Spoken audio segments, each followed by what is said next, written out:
my name's Veronica. I go to Valley School of Ligonier. I live in Derry in Westmoreland County. You may or may not have heard of it. And, well, basically I didn't know anything about the gas drilling until it was so close to me that I couldn't ignore it. It's impossible to ignore. I'd go out in the morning to wait for the bus. This is in the winter, so it's still kind of dark in the morning when the sun was coming up. And I would go out, and there would be a huge fire just over the ridge. I could see it was brighter than the sunrise. Huge. It lit up the entire sky. And the first time I saw this, I was like, obviously really scared. I didn't know what it was. I asked my mom, and she was like, she knew what it was, but she was shocked at how enormous it was. And I was like, how can anyone look at that and think that must be safe? Like, it's common sense. You see that and you're like, wow, a giant fire. That looks dangerous. We're taught in school to avoid large fires. It's not like brain surgery.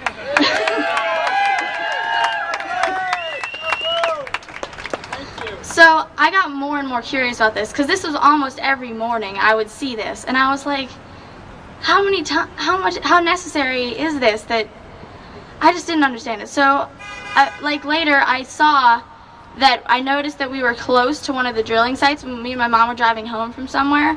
So I asked her if we could like drive up as close as we could, like check it out. I want to see up close what this really was. So this is the first time I actually could see the flames. Like when I just saw it over the ridge, I just saw the really bright light. So I could see it was huge. We didn't get out of the car, obviously, because we were like, it's not safe. I'm not getting out of this car. So, and we didn't roll down the windows because we knew we'd be able to smell it and it would just be disgusting. So, but we could hear it. We could hear the crackling of the flames from inside of our car.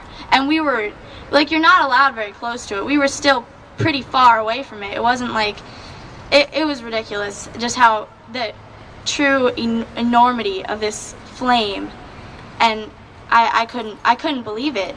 So then later, this was almost exactly a year ago, my friend and I, we had a camp out in my neighbor's backyard. And my neighbor his backyard is literally like just a few steps away from the lake where all of my town's water supply comes from, all of our drinking water. It's called Lake Ethel, and it's like has a really nice walking path. I walk my dog there. It's like it's a wonderful little it's a cute little lake. I love it. And we, in the middle of the night, me and my friend, we're still awake because, you know, teenage girls, we're just talking, and and so it's like maybe between like 12 and 2 a.m. middle of the night. It's so dark outside, and we hear this weird noise. We go outside the tent. We're the only ones awake, and we see trucks lined up around the lake on the path, and we couldn't figure out why they were there. They were pumping water out of the lake into these trucks.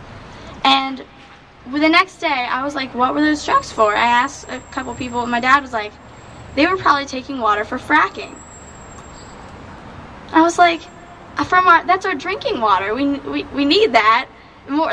Drinking is kind of more important. Like, having water to drink is more important than, I couldn't understand how that was a priority, that they would take the water for that instead of letting us have it to drink. And so, and I was wondering, why, if they're allowed to do that, why are they coming at 1 a.m.? Yeah.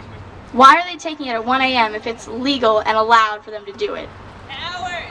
Yeah, exactly. They're cheating. Yeah, it's not fair. And what did they tell you would happen if they took all the water? Yeah, this is the part that makes me the most angry. They acknowledged, when asked about it, that it was possible they might need to use all the water in our lake. Why not? So we said, nothing. So we said, well, what are we going to do if we have no drinking water? And they said, oh, it's okay, it's okay, it's not a big deal. We'll bring you water from Latrobe. I don't want Latrobe water. Latrobe drinking water is not the equal quality as Derry. Like, you can take water straight out of a tap in Derry and drink it, and it tastes fine. You don't need to filter it. You don't need to do anything to it. My mom still does because she's a germaphobe. But So in Latrobe, you have to filter the water, or it just doesn't taste good. Like, I don't want to have to go through that. Is it unfair of me to? Plus, I want my lake. I love that lake. I walk there. There's fish living in it. There's turtles living in it. It's like an ecosystem. And there's so many reasons. There are so many other priorities that should be more important than taking that water for fracking. It's.